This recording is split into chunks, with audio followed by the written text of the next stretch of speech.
Good morning once again to everyone and welcome to this Refcold 2021 conferences. Yes, we had a great curtain raiser yesterday and an inauguration event today by the hands of none other than Mr. Suresh Prabhu. Now we are starting our first conference today and I would like to introduce one of the best moderators in the country. Can we have the slide please, Akash? Yes, Mr. Manjunath MS. He has been an accomplished moderator, a subject matter specialist and advisor on cold chain. Yesterday, he conducted the curtain raiser event panel discussion with aplomb. He has his own advisory business and he has completed his innovation masters program at Ingersoll Rand International, USA. Currently, he is the principal consultant to one of India's largest ready-to-eat food processing facilities. In 2012, he was awarded the National Award for Outstanding Contribution to Cold Chain. Yes, we have one of the best moderators and some of the best speakers now who will be discussing and debating on various topics. So over to you, MMS, as is popularly known as Mr. Manjunath MS. Thank you so much. Over to you, Manjunath. Thanks, Rajan. Thank you so much for your introduction and for your kind words. A warm welcome to all of you, ladies and gentlemen. This is the 4th edition of Refcold, the flagship event for refrigeration and cold chain in India and Asia at large. So let me just begin by asking, if I say, what is responsibility? It's a little hazy question. But if I say, can you define responsibility? Probably some of you may answer this. One interesting definition of responsibility that I came across was responsibility is the ability to respond to a situation, the ability to respond to a situation by an individual or by an organization or by a fraternity or even by a nation. This ability to respond is responsibility. And the pandemic last 2 years has given us a wonderful opportunity to show this responsibility. Who responded in what way? The pharmaceutical fraternity responded in a fantastic manner, and so did the government, so did the leadership, so did the healthcare workers, so did the citizens of our country. Tremendous responsibility, and that's the reason why we are moving from pandemic to endemic. And as we move there and then come to a normal, I think it is the way we responded to this particular challenge that defines our success as a nation. We are witnessing a similar situation now. A few years back, the health minister, the then health minister, Dr. Harshvardhan, inaugurated ACREX, a flagship event for air conditioning at Bangalore. And he thanked the refrigeration and cold chain fraternity for giving them a seamless cold chain. You know for what? It was for OPV, oral polio vaccine, which made our country polio free. And today we have a similar challenge. How did the pharmaceutical fraternity rise to this occasion? What did they do? What strategies did they employ? What technology did they employ? And how did they overcome the challenges? This is what we'll get to briefly hear from the expert speakers. We have 4 expert speakers today, and I'm going to call upon the first speaker, Dr. Ravi Prakash Mathur. He is the Vice President, Supply Chain Management at Dr. Reddy's Labs. Dr. Ravi Prakash Mathur is a supply chain professional, a published author with more than 25 years of experience. In 2020, he co-authored an academic paper titled Dr. Reddy's Laboratories Limited, Inventory Management Under Resource Constraints, and which was hosted by the Harvard Business Publishing called Education. It's also available on the HBR store. He was amongst the top 25 digitalist thought leaders of India, announced by SAP ACE Awards in 2015. In 2014, he co-authored the book called Quality Assurance in Pharmaceuticals and Operations Management and Industrial Safety. A warm welcome to you, sir. Over to you. Thank you, MS, for that generous introduction. And thank you for Refcold and iShare for the opportunity to be on this platform and to share our experiences and our views. on cold chain management and refrigeration.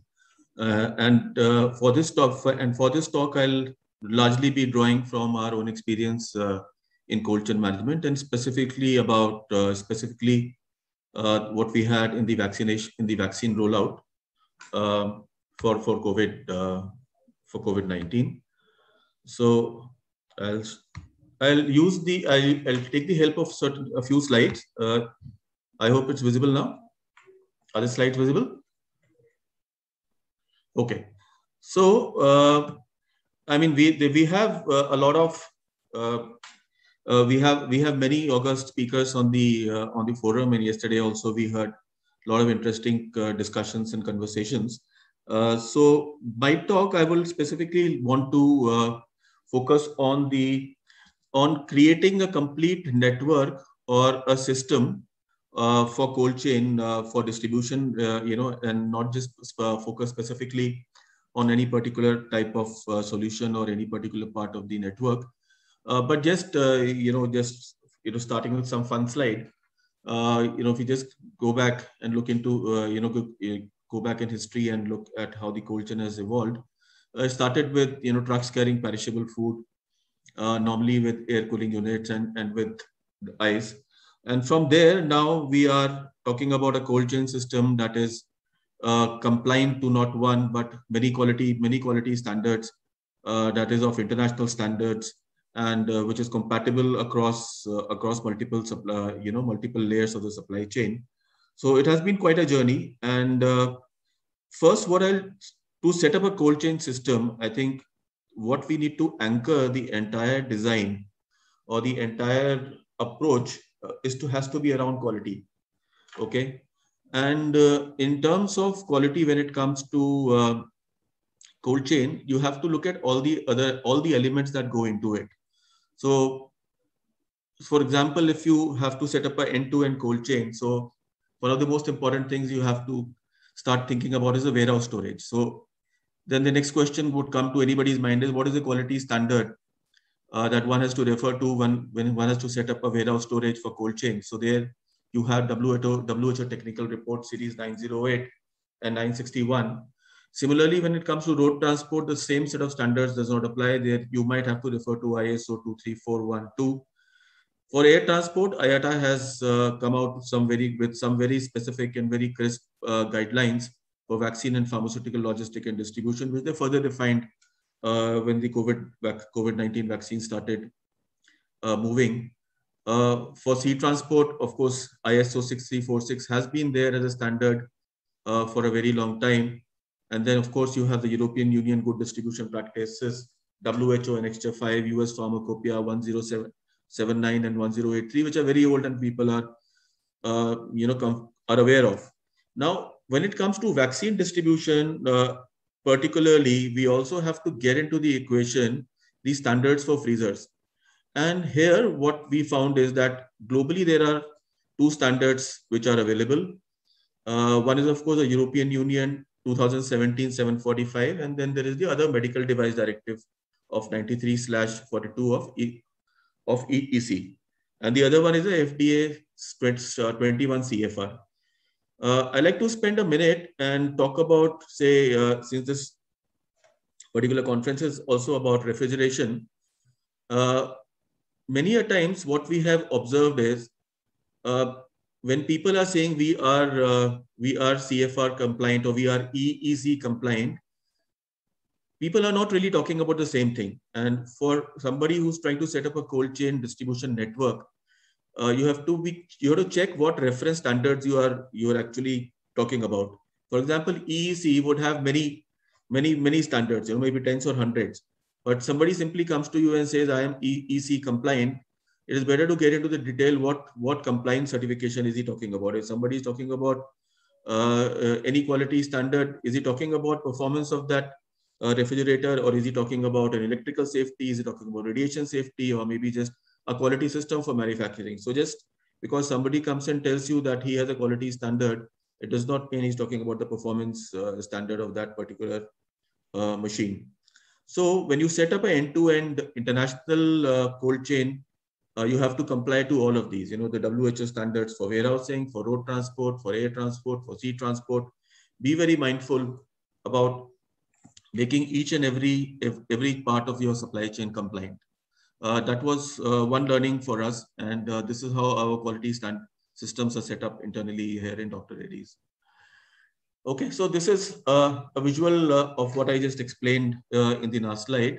So the point here is that it is very complex. There is not one single scenario. Okay, here I have just tried to maybe detail out two specific nodes that modes that are there. One is by air from an airport to airport, and then again second is by a reefer truck. But in reality, there could be many archetypes. There could be a cross-docking mechanism somewhere in the supply chain. There could be a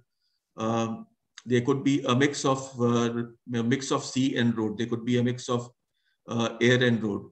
So when you look at these different elements of warehousing, transportation, you have to be careful about how you are putting all these elements together. And this becomes very complex when you're talking about deep negative temperatures like -20, and some of the vaccines which are available globally, they are operating in -70. So these are some of the things that one has to consider, and the elements that actually go into. So first we were talking about the different legs or the different modes of transportation, but here are the elements. If you look at it, if there's another way of looking at the same problem, is the elements are storage, that we spoke about it. Packaging is a very critical component when it comes to cold chain transportation, and we are aware of -20 and of passive and active solutions. But you have to understand over here that packaging is not a standalone solution. Packaging is for getting ready for transport. And then for getting ready for transport, you need another layer of conditioning that goes into handling of these passive solutions, monitoring of temperature, quality systems, everything that you do, it has to be form of an end-to-end quality assurance system. I'll take a minute to talk about the cold chain warehouse. When you're dealing with deep negative temperatures, it becomes a little more complex, because somebody cannot operate in a -20 or -70 warehouse without proper protection. So you need PPE kits for the operators. Then you have to manage the timing. So, but nobody can stay in a -20 warehouse for more than 15 to 30 minutes. Then you need freezers outside the cold chain to get the conditioning ready for transportation. The important thing here is it is not just an ability to bring the temperature down to sub-zero. You also need to build in a secondary protection layer of power supply. You need to bring in a layer of temperature monitoring. You need to bring in a layer of alerts and controls and response and other controls like dehumidifiers to avoid frost formation. So it's a complete system that operates in a -20 warehouse. It is not just you put some refrigeration units and the temperature cools down and you provide insulation. So it is a complete layer by layer of how you manage the system. So that is the point. I just wanted to highlight a systemic approach to managing the warehouse. Packaging, which I was referring to earlier. Packaging, you just can't take a box and say, okay, now it is ready. To get the package ready, you need freezer chambers, whether these are plate freezers or whether they are blast freezers. Sometimes to handle -20 or -70, you need a conditioning time of, say, 48 hours, if not less. If it could be 36 hours, it could be 48 hours, but it's not that somebody gives you an order today and tomorrow you're ready to ship out. You need 48 hours to condition the box. So design your lead times and your order processing times around this knowledge. Or if you have a continuous flow, you need to have adequate capacity to manage the packaging also. This, of course, we are aware of. It helps to have a second layer of protection in the form of refrigeration trucks. Last mile is a very interesting discussion, especially in terms of vaccine. You can imagine how difficult it is even to store in a primary warehouse. Now here, if you're talking about a country which has a length and breadth like we have in India, then the order quantity at the last mile will be very small. For example, if you're talking about a packaging MOQ, which is say 5,000 vials at a primary supply chain node, at the last mile, if it goes to a primary health center, probably you're looking at 200 to 500 vaccinations happening every day, not more than that. So your solution, which can transport 500 500 doses of vaccine for 500 ampules, it has to be, it has to be compliant to that MOQ. Now, going back to the challenge of maintaining temperature, you have to factor in the lead time. If you look at the two scenarios that I have tried to model, which is a point-to-point transfer from city to city B. So if you do not have a refrigeration solution available at the receiving unit, then you need to find a solution in which your transport unit itself doubles up as a refrigerator. Now, if it is doubling up as a refrigerator, you need to have a power source. If it does not have a power source, then your lead time has to be designed in such a way that within the battery time or within the conditioning time of the packaging unit, it comes back to the sending unit and picks up the second supply and goes out.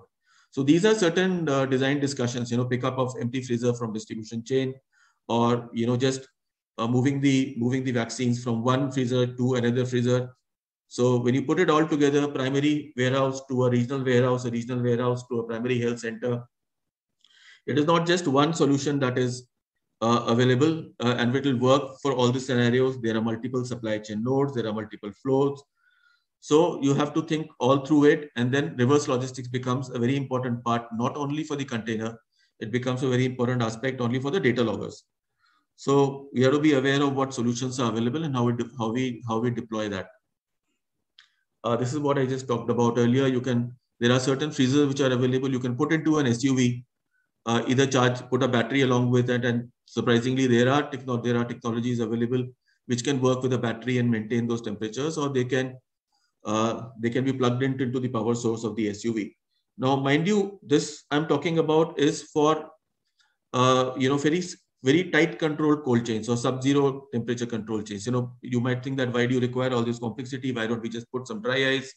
Why don't we just put some water-based gel packs or any other sort of a thing, and we can go about it. But you have to be careful when you compare something as commoditized and as prevalent as an OPV, and which has been there in the system for many, many decades, and for which a lot of stability data about the product itself is available, for which a lot of studies have also been done. But when you compare them to some very high-end biological products or very high-end complex vaccines, then the same sort of controls like a dry ice-based or a water-based 228 gel packs, they do not work. You have to be more mindful about maintaining the temperatures.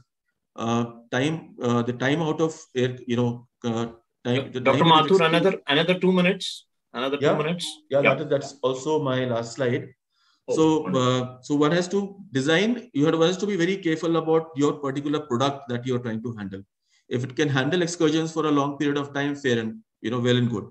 But if it is not viable to expose them to ambient temperature even for a few minutes, then you need to bring in and build another level of control and monitoring, and also the processes and the product itself has to support that kind of a product.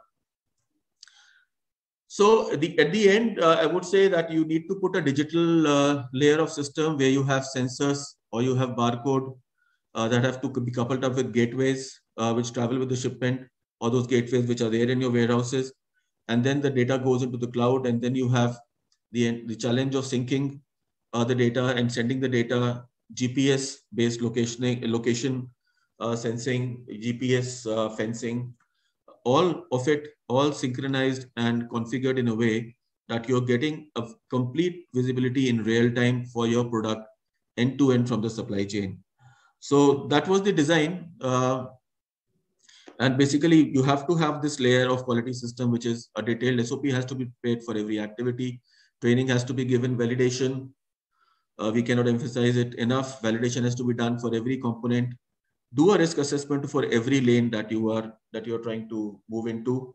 Temperature monitoring, we have already spoken about that. Alarm system, documentation for dispatch, and review of documentation and monitoring dashboard.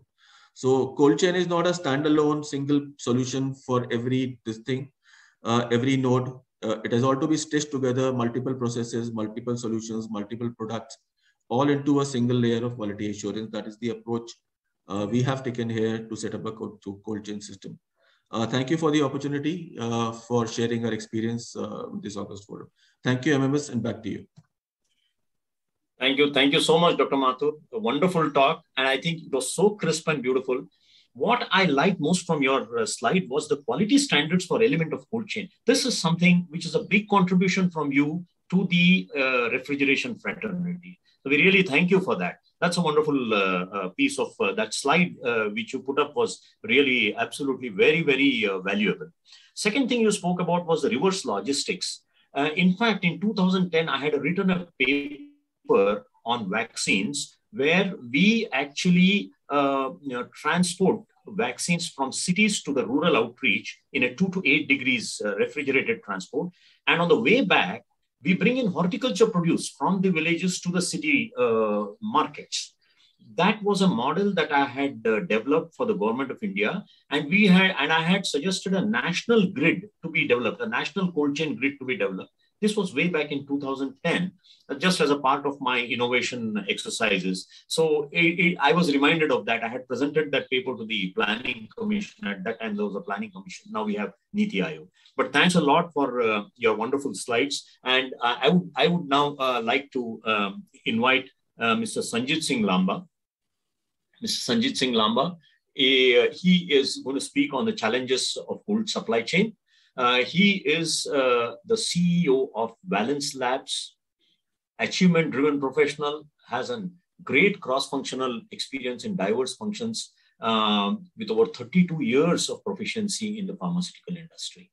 Dr. Sanjit Singh Lamba has served at operational and at leadership positions in Pfizer, Ranbaxy, Lupin, Eisai, which is a Japanese company. He has pursued his MPharm and PhD from Punjab University, Chandigarh. He's the ex-managing director of Eisai, which is, as I said, a Japanese pharmaceutical company. He has been thrice awarded as one of the 100 most inspiring people in the life science industry by Pharma Voice USA. Tremendous accomplishment. Dr. Sanjit Singh Lamba, it's a pleasure to introduce you. Over to you.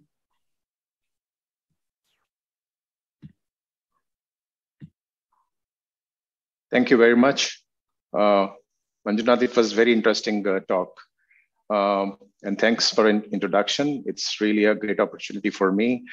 And it's a great program. As I'm seeing today with a very diverse group of people in this program, I would like to share my thoughts with this presentation. I hope you're able to see that. Absolutely. Yeah. We are able to see. Thank you. So I think a lot of good, I would say indicators, lead indicators were given by Dr. Mathur. It was very interesting presentation and also with a great experience by him in various aspects of the supply chain. One of the last slide actually covers, his last slide covers most of my presentation. So I would be very, very, crisp in giving these areas. This is a very, important area today. As we see, there are a number of challenges of cold supply chain as we see in different aspects of the pharmaceutical industry, whether it is biotech, vaccines, blood products, clinical trials, and things like that. But we were looking at the situation. The statistics is that where we are today, more than 50% of the new approved pharmaceutical products will be biopharmaceuticals. And these are the biopharmaceuticals, which are large molecules like vaccines. They are biosimilars, they are biopharmaceuticals. There are many products which are evolving through the clinical trials. All these pharmaceuticals or biopharmaceuticals require very controlled storage and transportation conditions for during manufacturing, during storage, and during logistics. So one of the very important areas, as we were looking at what are the different guidelines as Dr. Mathur spoke, one of the very important area to look at is that in the drug and device industry, it's very important to look at manufacturing processes, packaging, or holding. Now, in this particular case, holding is a very important area. That means when the drug is being distributed, transported, warehoused, or stored.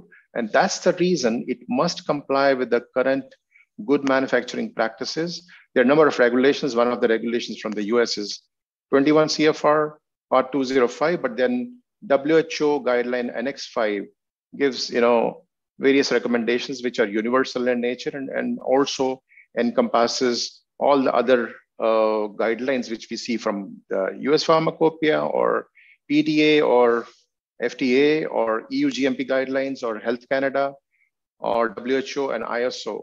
So, these are various regulations, and depending upon the kind of a market we are servicing, we need to make sure that we are complying to these. When you look at the challenges in the cold supply chain, there are three major areas. One is to preserve the adequate storage and handling conditions. Of course, temperature is a very important area in this whole process, but in some cases, there are products where relative humidity is also to be made sure that it is to be maintained. But when you see from the cold chain point of view, temperature control is extremely important, because during the stability studies, we come to know about how sensitive these molecules are. These vaccines or biopharmaceuticals are very sensitive, and that's the reason we need to make sure that we have very tight conditions for their storage. Once we are looking at infrastructure for storage and handling, we must make sure that we document these storage conditions throughout the supply chain, right from manufacturing till it is given in the hands of the patient or through a caretaker. And the third challenge is, how do we make sure that we maintain the product safety throughout the supply chain? Temperature, counterfeiting, theft. This happens to a large extent in different parts of the world. So when you're looking at cold chain, it's not temperature. We want to make sure that we have adequate infrastructure. We have the right monitoring of these conditions. We have the right documentation, and also a product safety must be ensured through the supply chain. One of the very important areas to look at today is product supply chain security, which is a separate chapter in itself. But out of the supply chain security, cold chain offers a lot of advantages, including anti-counterfeiting and theft prevention techniques. The general principles, as Dr. Mathur spoke about, we must have the real quality assurance systems in place, including transportation, right SOPs to be maintained, and right instruments and equipment to ensure a good distribution of these products. Now, from the compliance point of view, if you really look at, there are various things which we need to do. It's not only the temperature maintenance. We need to really look at the regulatory gap analysis to see what is available and what is the gap today in the infrastructure, and also from the compliance requirements point of view, and whether the people are right, infrastructure, right organization structure is available, and we have resources to make sure these people who are responsible for cold chain compliance, they are properly trained. We should have a written standard operating procedures for cold chain storage and shipping and documentation condition. Also from the temperature mapping of the warehouse and the storage areas, sufficient protocols and execution reports must be available. All these equipment, including refrigerators, freezers, including the walk-in chambers, rooms, they must be qualified for the storage temperatures for what they are meant for. And the temperature profiles must be studied for both the controlled as well as the uncontrolled transports to make sure that we have the infrastructure which can help in the maintenance of these right temperatures during the logistics of these difficult to transport biopharmaceutical products. And we should have the test, design, and qualification of all these cold chain packaging systems, which is extremely important, because most of the time we are looking at only the monitoring. But from the design point of view, whether these systems are designed sufficiently and qualified is very important from the global compliance perspective. And also from the monitoring systems, we need to make sure that there are paper systems, there are paperless systems, there are automated systems or manual systems available for all these cold chain product storage conditions. And from the compliance point of view, not only these areas, but also there are few areas from the supply chain security point of view, which must be looked at, including the ISO systems for supply chain security.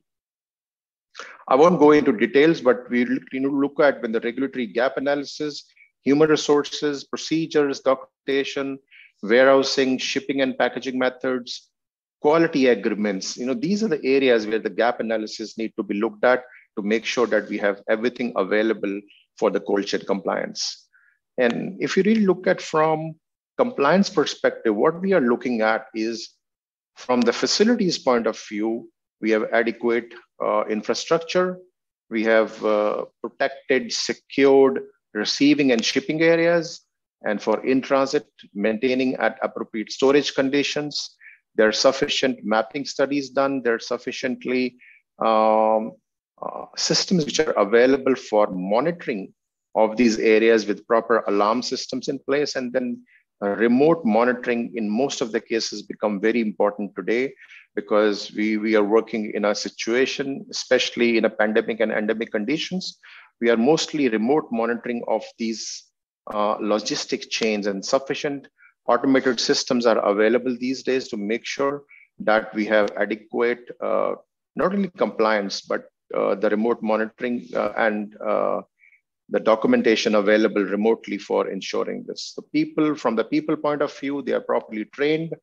Procedures are available, SOPs are available for cold chain, warehousing, storage, excursions. In case excursions happen, how to manage that. There should be sufficient documentation in receiving, shipping, storage conditions available, and quality agreements available between manufacturer and wholesaler, manufacturer and transporter, manufacturer contractor, and wholesaler and transporter. These are the different quality agreements which make sure that individual responsibilities of the stakeholders are known to everybody for ensuring compliance. So there should be sufficient standard operating procedures in different parts, which includes management of temperature excursions and environmental conditions, corrective actions in case these are not being able to comply with, and also preventive actions by the various stakeholders to make sure this does not happen again. And I was saying that safety of the stocks, including the counterfeiting, is becoming a very, very important area, which is to be ensured during the cold chain compliance. So documentation, there are different areas. I would not go into detail areas. So if you look at from the warehousing and the storage conditions, temperature distribution studies and temperature mapping studies must be done by the warehouse owners for mapping of these areas for 7 days in winter and summer. And reports must be made available to make sure that we identify hot and cold spots as per the guidelines which are available from various regulatory agencies. And there must be, if you look at these warehousing areas, must have storage areas with adequate airflow and temperature controls, systems to mitigate the risks of fire. Water should be in place in these warehouses. From the storage equipment point of view, there are facilities available, as Dr. Mathur said, so I would not go into detail. The monitoring systems, which includes temperature, relative humidity, and light in some conditions, must be monitored in all receiving, transferring, storing, and the holding areas. And also the monitoring systems should enable to check automatically the temperature excursions, including alarming to the right stakeholders to inform them during the 24 hours to make sure everybody who's involved in the cold chain must be informed if something is going out of the track. And this data, including the data which is coming from the temperature loggers, there are Wi-Fi enabled temperature loggers available, there are GPS enabled temperature loggers available, where the data is extracted, and this data should be stored securely and made sure that this data is integrated in the full document management system. There should be sufficient alarms to monitor the temperatures of the storage enclosures, and they should be monitored on a regular basis. The monitoring softwares are available in most of the cases, and that must be secured and compliant, which is very important from the data integrity point of view in the pharmaceutical industry and also in other parts of the world. That data which is getting generated out of these automated monitoring systems, to make sure that this data must be integrated and integral so that nobody should be able to make any changes in the data. So from the monitoring point of view, when you look at, there are automated and paperless monitoring systems available. There are sensors available with memory and data logger capabilities. There are networks available with wireless and sensors and readers. There are self-detection sensors available of the data which is getting from the cold chain program. there must be a secured web environment in case you are loading the data on a cloud, just to make sure that from the integrity point of view, the data is secured. The complete alarming and management capabilities must be there in these softwares to ensure that we have the right data available in case we want to take a decision. A real-time continuous wireless monitoring is available in most of the new warehousing and the storage areas now, including pharmacies, hospitals. And this data is even, we are getting from the trailers, from the vans, from vans or containers on a continuous basis. So in conclusion, if we look at from ensuring an efficient cold chain regulatory compliance program, we must make sure that we have adequate infrastructure available, and we have adequate training provided to staff and personnel. There should be adequate SOPs available on cold chain processes. There should be sufficient documentation to assure that we have the right data available to ensure that the products were stored at the right storage conditions, and the data must be made available when it is required. There must be quality agreements in place with third parties and suppliers, and the storage conditions in warehouse and the equipment, they go through the change control processes, because this is a very important aspect of the quality management system in the pharmaceutical industry, that if you are making any changes in the storage conditions, or you have a broader range of the storage conditions, you must notify to the right stakeholders that we have sufficient quality data available. From the monitoring point of view, we should have efficient monitoring systems, not only in the storage areas, or also during the transport, and the temperature profiles and qualified packaging materials to be periodically controlled and updated for the cold chain maintenance. So this is in brief about the cold chain compliance challenges, and also what we need to make sure that we have the right compliance conditions, we have the right people, we have the right infrastructure, we have the right data with us to ensure a regulatory and also from the cold chain point of view compliance. Thank you very much. Absolutely great, Dr. Lamba. Actually, I had a timer kept here, but I didn't see that because I was so engrossed watching your presentation. Great information. Great information, and I think it was a wonderful talk. I'll just go back to 2 or 3 points you spoke about, the different standards that are there presently in the pharmaceutical industry. So probably some kind of a harmonization of these standards, but most of the time people use a US FDA Code of Federal Regulations. Yes. And I have seen this whenever I have done pharmaceutical clean room projects, which require a lot of validation, etc., and audits. And I went through one US FDA audit. So that was enough for me to understand how difficult and how strong these audits are.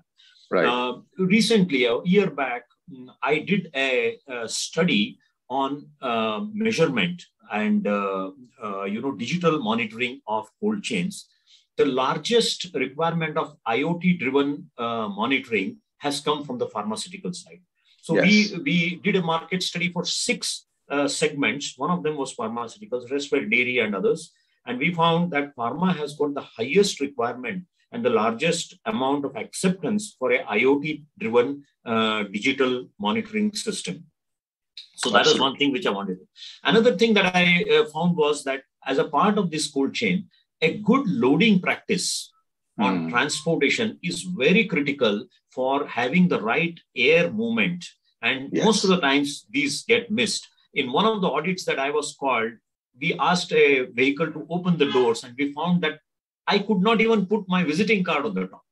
Okay. There's no place for the air to move. So that's very critical. There are standard written good loading practices for refrigerated transportation.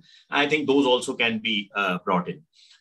Before I bring in the next speaker, I would just like to make one small announcement to the audience that I have found that there are a lot of companies that have showcased their phase change material, PCM technologies in this particular exhibition. And there are a lot of others who have who have showcased digitalization platforms. So I urge the audience to please visit the exhibition and have a look at these new things. Every year, newer technologies are coming and we are constantly learning. So please visit this and try and see if these can be incorporated into your ecosystems. I would now like to bring in our next speaker, Mr. Bibi Carde. Bibi Carde is the head of product and marketing function for Emerson, commercial and residential solutions in India. He brings with him 25 years of rich experience that spans strategic product portfolio management, global product management, business development, design and engineering, operations management, and marketing community, practically the whole gamut of the business. Bibi Carde was a jury member of the ISHRE organized Refcold Emerson Awards and part of the National Steering Committee, member of Refcold India. He was earlier working as the committee member for ISHRE's Pune and Thane chapters. He has been a guest lecturer at multiple engineering colleges covering topics on refrigeration and air conditioning. Mr. Bibi Carde holds a BE Mechanical from Mumbai University and an MBA from the SP Jain Institute of Management, Mumbai. We are eager to hear you, Bibi, and I'm handing it over to you. Hey, thanks, Manjunath. Let me share my screen quickly. If somebody can confirm. Yes, Bibi. You'll have to probably put it on, on the presentation mode. Great. Yeah. So it's on the presentation mode now. Yeah. Hey, Manjunath, thank you so much. Thanks for your kind words. At the beginning, I would like to thank Refcold. Also, especially thank to Thane chapter and Nivedita for giving us this opportunity to be a technology knowledge partner for this today's track 1 and track 2. So we from Emerson side come as a knowledge and technology partner for this conference. And what I would do is I would actually talk about some of the innovative and energy efficient cold chain solutions that we are providing to the pharma industry. Now, frankly speaking, when we went through the presentation by Dr. Mathur and Dr. Lamba, actually my job has been done, I would say, quite easy. Because right from the industry itself, when they spoke in their presentation, I think they talked about the pain points of the cold chain industry when it is applied to the pharma, some of the challenges what they are facing, the regulations and standards what coming up, even the monitoring, data security, all these points I would say extremely relevant when it comes to providing a very efficient and innovative solutions to the cold chain industry. And that's precisely I'm going to talk about in my session, coming from the manufacturer side, how Emerson per se in India are trying to provide, and also globally, these kind of solutions which addresses the challenges and concerns and the pain points, what we just heard from the two speakers, Mr. Mathur and Mr. Okay. So a couple of charts I will talk about the Emerson. I think all of you probably know about Emerson. Emerson is a US multinational. We are the leading technology, software engineering manufacturing company who are into providing the innovative solutions, whether it comes to the industrial or commercial or residential. And we are basically divided into two large platforms. One of our major platform is called as automation solutions, which is helping the process industry automation. And the second platform to which we belong, the products which we supply to PAC and our industry, are the part of the commercial and residential solution, which is the second platform of Emerson. And I think that from our end, our job is to ensure the human comfort, protecting the food, ensuring the health, safety, also advancing our solutions which meet the energy efficiency requirements, and also provide and create the sustainable infrastructure. And we are basically driven by the purpose of driving the innovation, actually that makes the world healthier, safer, smarter, and more sustainable. This is actually Emerson at a glance. So we are, as I said, US multinational, founded in 1890, like 130 years plus company, so pretty I would say, long timer. We have about 83,000 employees and having about 200 locations. Here we have our manufacturing setup across the globe. In terms of sales, you can see here we are like a $17 billion company.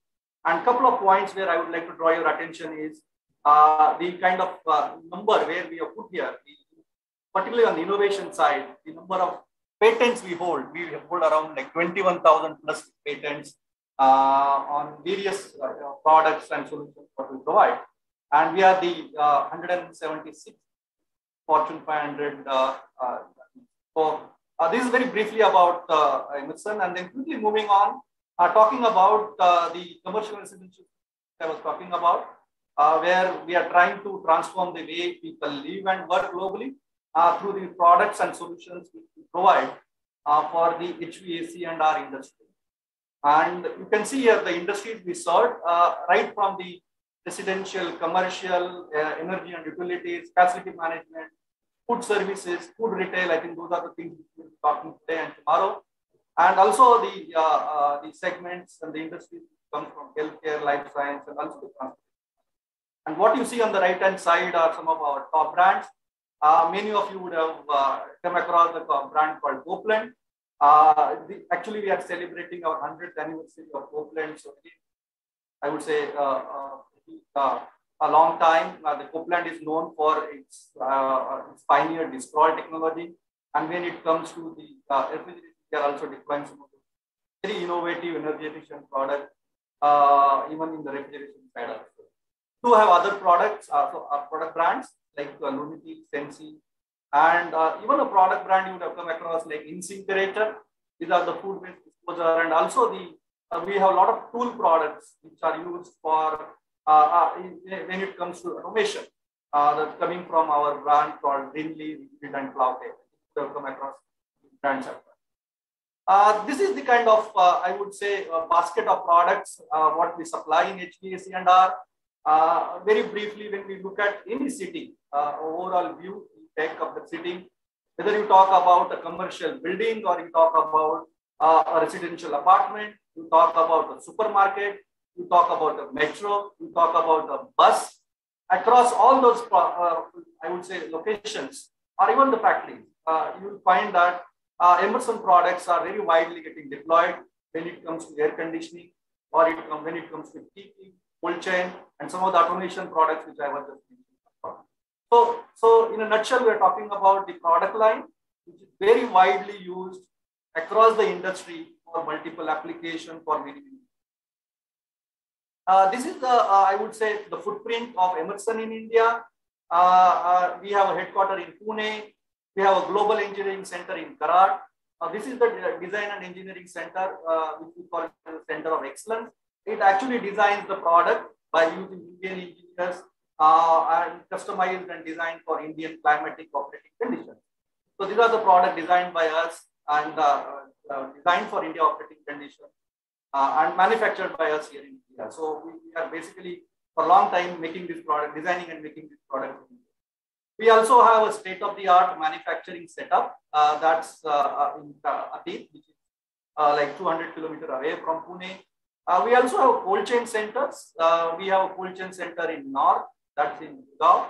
We also have a cold chain center in Chakan, very close to Pune. And what this cold chain center actually do is, they do 3-4 things. Basically, in a cold chain center in Pune, we manufacture various types of customized condensing units, which are very widely used for across all the cold chain and refrigeration requirements.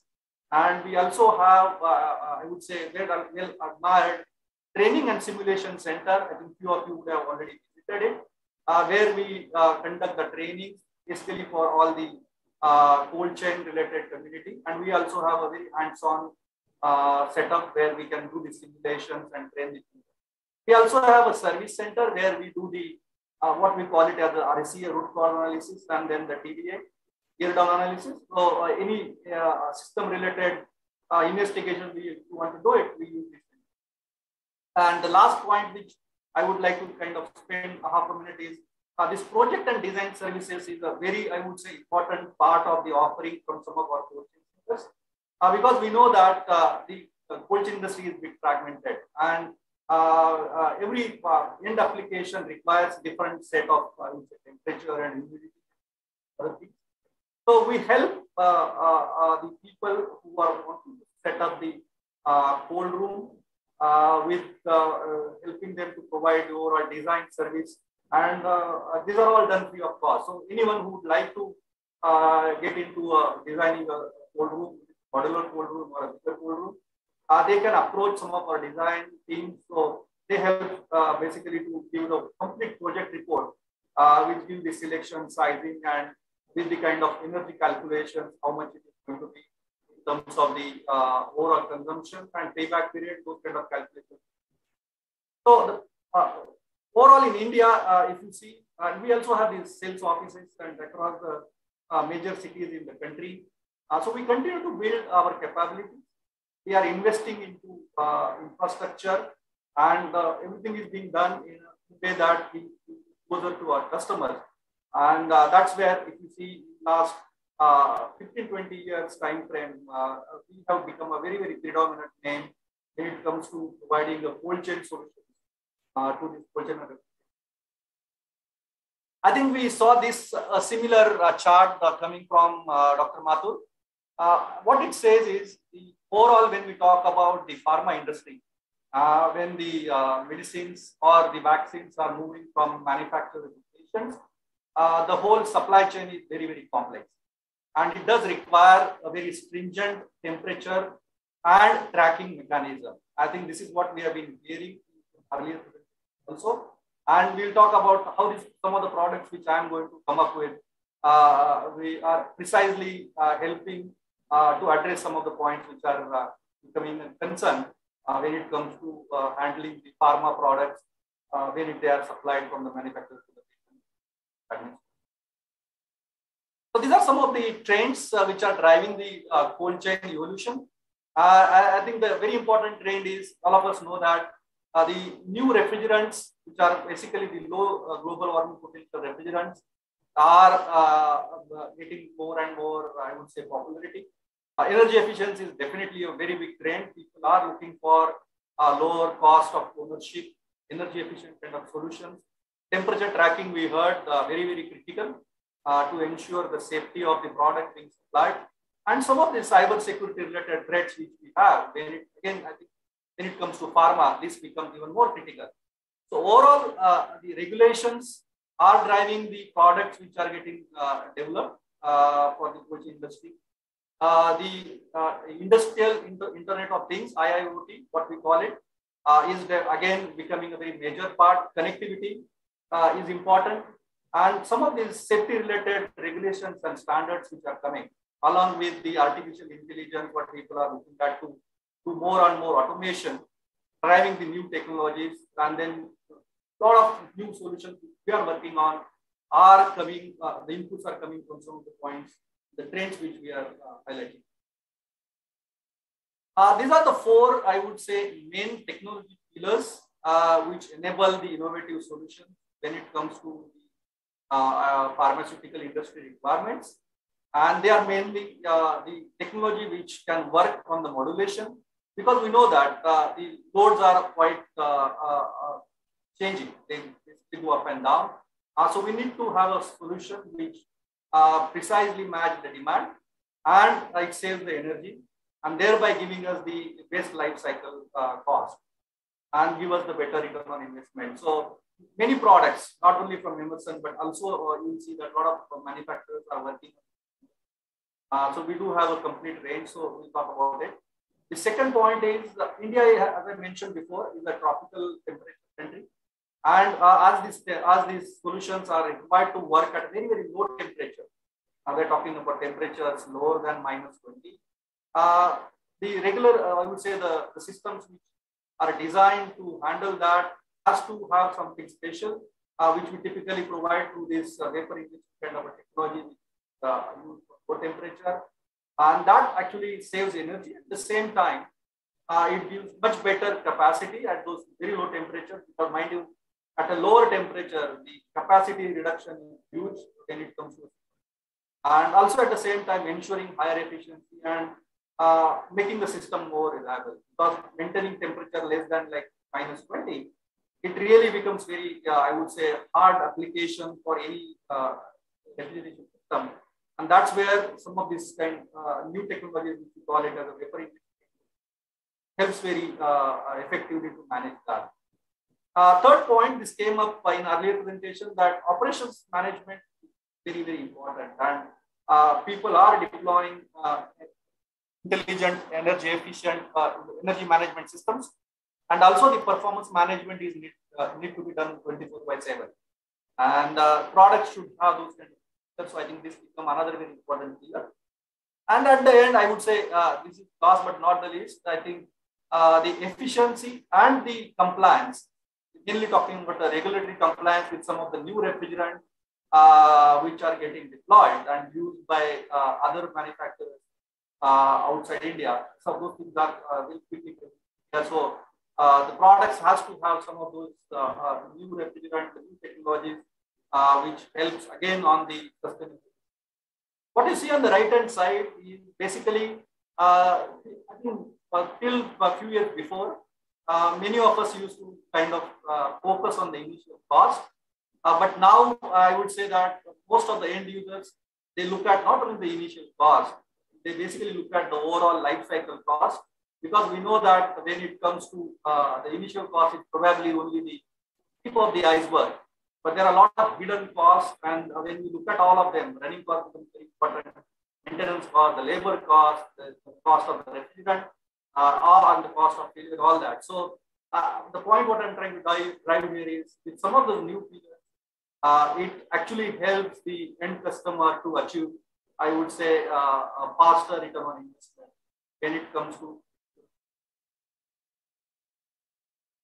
So I'm talking about the modulation technology. I think this is a very, very important aspect when it comes to maintaining the temperature in applications, because it helps you to match the load very precisely, whether it is through the variable speed compressor or it is through digital. I think both are doing a very good job of ensuring that constant temperature is maintained. It also gives a much better seasonal efficiency. It reduces the power at part load. Thereby also it reduces the fuel emission. And also in a lot of regulations are coming on the what we call it as a Bibi, excuse me, you have another 3 minutes. Sure, I think. All right, sure. Thank you. Thank you. Go ahead. Go ahead. The point what I think we are trying from this is any application where you need a precise temperature and also the looking for energy efficiency. This is the technology which makes a lot of sense when it comes to pharma. The other one I was talking about, the vapor injection at very low temperature. This is where it improves some overall, gives the higher capacity, and it becomes much more reliable to ensure that it maintains that lower temperature. And also it gives the best life cycle cost. So again, this is getting very widely used. This is the technology which has been promoting in the market.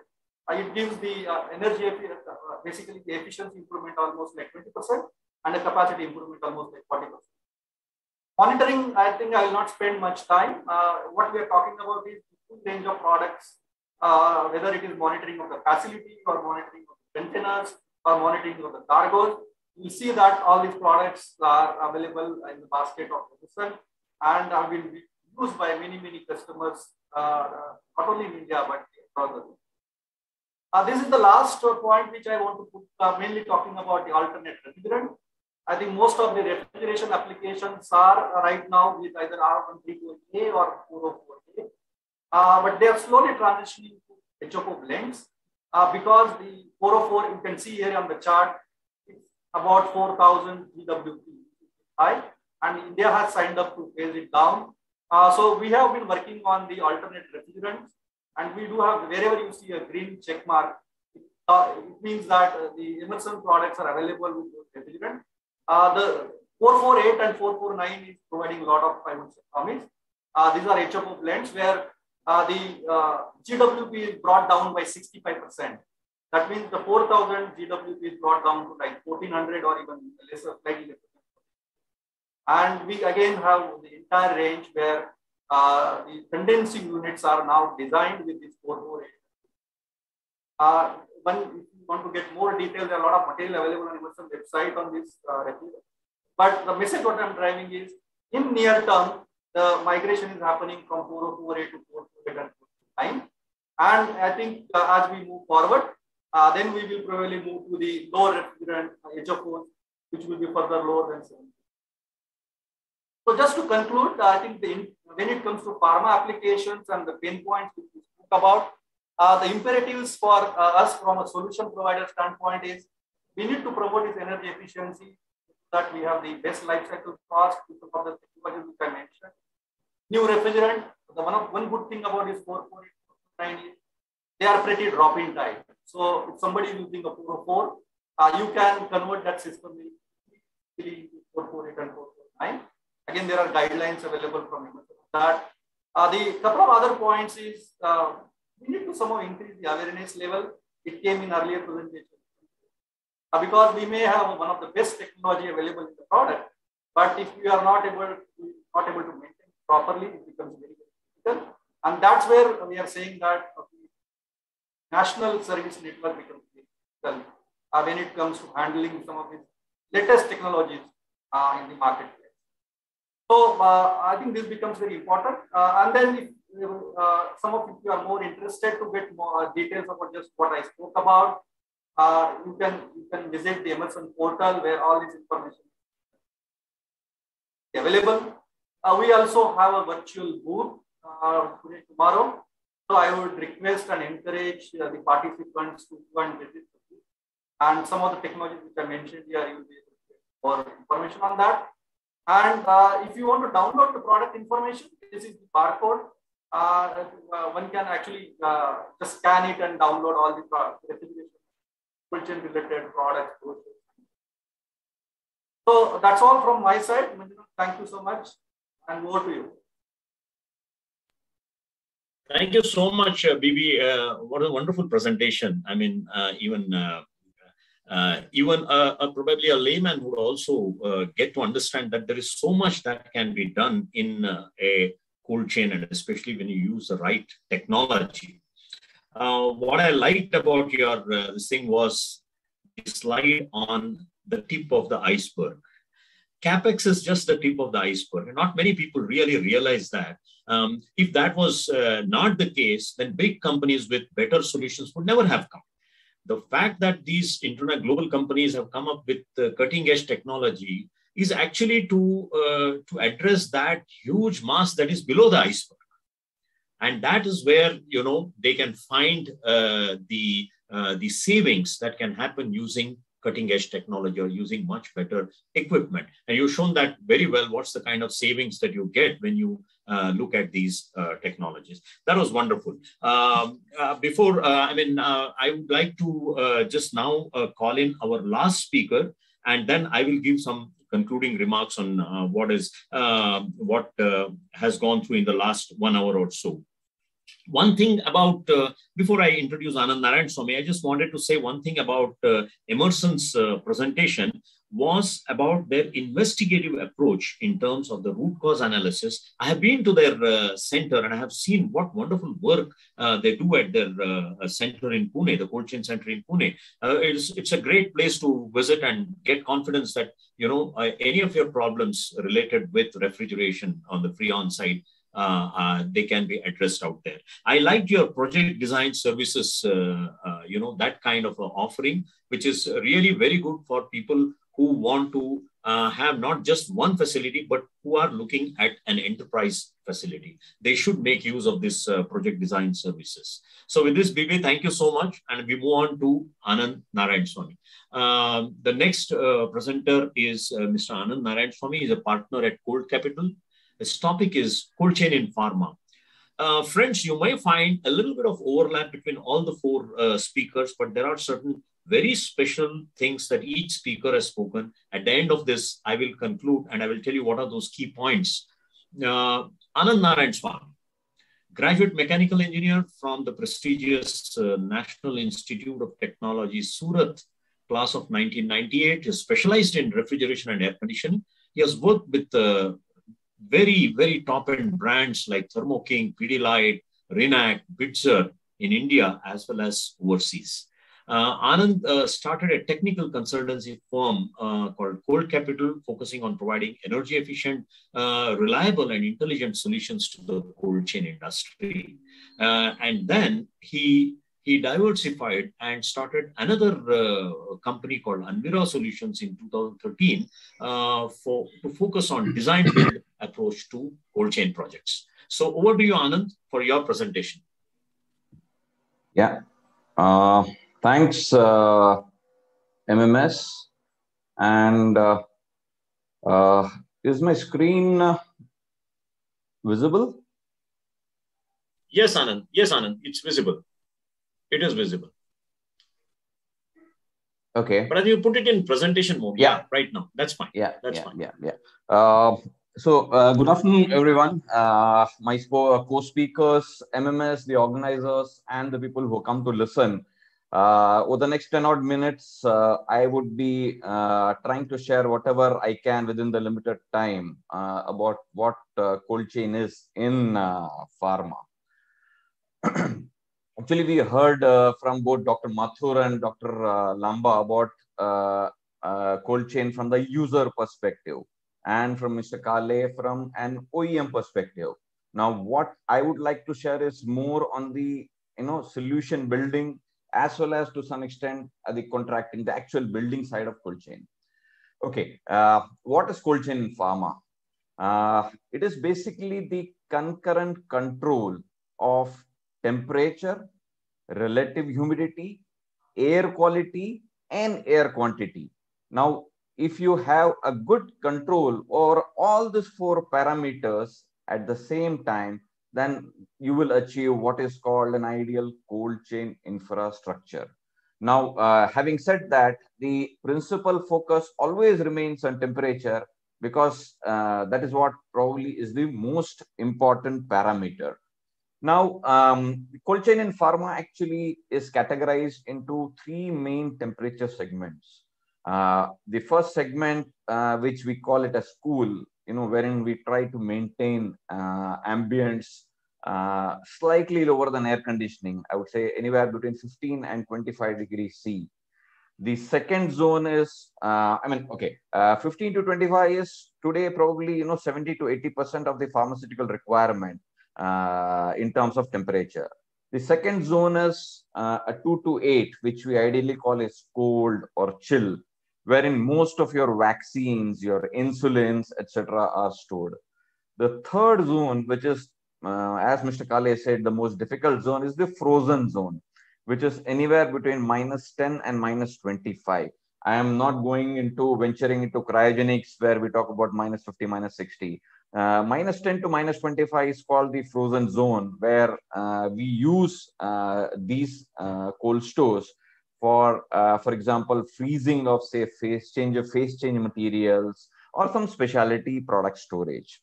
Now, most of the pharma requirements fall under one of these zones. I mean, there are special applications like stability chambers, where, used for stability studies, where we maintain a very close control of temperature as well as humidity, but those are for very special applications. Now, let me talk about what is trending in a pharma cold chain. Basically, any pharma cold chain consists of some degree of insulated panels, some doors, and refrigeration systems. Now, as we move ahead in terms of creating larger and more efficient pharma cold chains, what I have seen in the past few years is there is a large demand for very large storages and with a very low footprint. I mean, see, everyone knows that we are living in a country where space is getting expensive by the day. So we obviously need to look at, building cold stores which have a lower footprint, but requiring larger volume of storage, there is no option but to go taller. So then we go into increased mechanization. Basically, mechanization being from, earlier we used to have ground-based storages where we used to just manually move cartons in and out of the cold room. Now, assume that we have a 16-20 meter tall cold store. It is practically impossible for a person to manually handle the products. So we go into something called as a rack or a palletized kind of a store, where obviously the need for manpower is less. No, one more important consideration in this is as India, kind of transitions from an underdeveloped to a developing to probably a developed country in the years to come, manpower is going to become expensive by the day. So increased mechanization is going to help control the cost to a certain extent. Third, the increased use of artificial intelligence and machine learning. We no longer want donkey cold stores, as we call it. We want something intelligent. We want, customers ask for predictive maintenance. Customers ask for saving of energy during operations. So we see there is an increasing demand for artificial intelligence in all the products. Next, everyone wants a return on the capital deployed as fast as possible. So the requirement for a shorter time from concept to completion. Now, with the use of modern technologies, even for building, for refrigeration, and for construction in general, the time horizon has definitely shortened. So that is something which is in demand. Now, last, probably the most important is data. Pharma is all about data, in terms of availability of real-time data, the credibility of data, and security of that data. No, I mean, the last couple of years, probably close to 20 months, has taught us that physical presence is not necessary and probably not possible at all times. Now, once we have systems where you have remote monitoring, remote control, you can remotely share data. I know a lot of people who have had difficulties in having audits in time because of restrictions on travel, and they have got away because they had systems where they could have easily shared data remotely without having requiring physical presence. So this is one very, very important thing as far as pharma is concerned. I will now move on to a very, very basic definition of a process for building a typical pharma cold store. I mean, having said that, I actually would like to mention this, that pharma is probably the most framework-oriented or regulatory-oriented industry probably in the country. So they formulate what is called as the URS, or the user requirement specification. This specifies each and everything, what is the milestone or objective of creating this cold store or a facility. Now, as we move towards building these cold stores, we have many milestones in terms of documents as well as completions. So we have design qualification. Design qualification is basically a document made on the URS, which signifies or which defines what all parameters are going to be controlled, how they are going to be controlled, and what is the range for that. And in a very, very brief sense. Installation qualification basically is something which defines, once the material, example, you're building a cold store, the materials are delivered to site. What is the process of installation and what are the counter checks and balances in the system to ensure that the document is followed in spirit. Operation qualification is once the installation is done, the machines are powered. What is the sequence of operation? What are the various alarms? What are the various trips that are there in the system to safeguard? Now, ultimately, all this is being done to ensure that the product does not suffer in case of an adverse breakdown. Last is performance qualification, which is basically temperature mapping of the cold rooms with X number of sensors, depending on what guidelines you follow, whether it is WHO, etc. And then mapping it, finding out the hotspot, etc. And important to understand that a pharma cold room is said to be ready for use only once all the above are complete and documented. So it's not a very simple process, to complete a pharma cold room. My last slide, how we see as the way forward in terms of pharma cold chain. See, the last 2 decades, what we have seen is there has been a sharp increase in the number of products that need to be refrigerated, stored and transported in a temperature controlled environment. Now, this pace, I believe, is only going to increase because we are seeing increased introduction of biologics, CGT as we call it, cell and gene therapies, stem cell therapy is a common example. And then, of course, requirement of vaccines, and that to novel vaccines as we, move towards increased occurrence of infectious diseases. So all this, kind of brings us to a conclusion that the demand for quality temperature controlled infrastructure is only going to move northwards, and I believe it is going to increase at a much faster pace than what it has ever been in the past.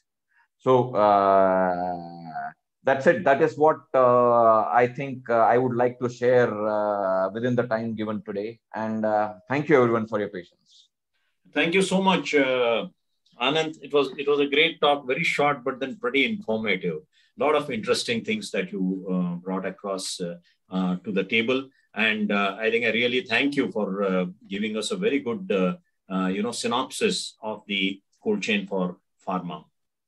If you look at the whole, today morning session, this track 1 for pharmaceuticals, we had, I just did make some notes on my pocketbook. We had Dr. Ravi Prakash Mathur, who gave us a slide on quality standards for elements of cold chain. That was a wonderful slide. And I think probably as ISHRE or as consultants, we should try and bring that into practice and try to get it across the other segments also. Then we had Dr. Sanjit Singh Lamba, who spoke about several things, one of which hit me, because that's a place where we have done quite a bit of studies, is the hotspots in cold rooms. The hotspots in cold storages, especially in pharmaceuticals, can be pretty dangerous because they have a direct impact on the efficacy of the product that is stored. So there we have something called a CFD, which is computational fluid dynamic analysis, which actually pinpoints as to what is the temperature profile inside an operating cold store, and how to find out which are the hot spots, and how to see that air moves in those hot spots and removes those hot spots and equalizes the temperature. So that's one thing which I'm just flagging off in this particular session. Second thing is that to understand the quality of the insulation of your cold storage. So over a period of time, insulation deteriorates. And that deterioration can cause you a lot of operational expense in terms of the energy consumed. So a good thermal imaging will help you understand as to where are those deterioration points and whether your cold storage requires a refurbishment of insulation in those particular areas. Today, since we have so much modularity, you can just remove a small part of the insulation and replace it with some new panels, and that's quite a possibility. Third point was, I spoke about good loading practices, which is something which the pharma industry probably has already done it. But in a couple of audits that came to me in the last 2-3 years, I found that these temperature profiles throughout the journey tell us that loading is not very perfect. And a poor loading can result in a very bad temperature profile across the entire journey of the plant. That's something which we saw. Yesterday, we discussed about critical to quality parameters, and that's something which is practiced in the pharmaceutical industry. What are those parameters that are critical to the quality of the product? To an extent, Anand touched upon those.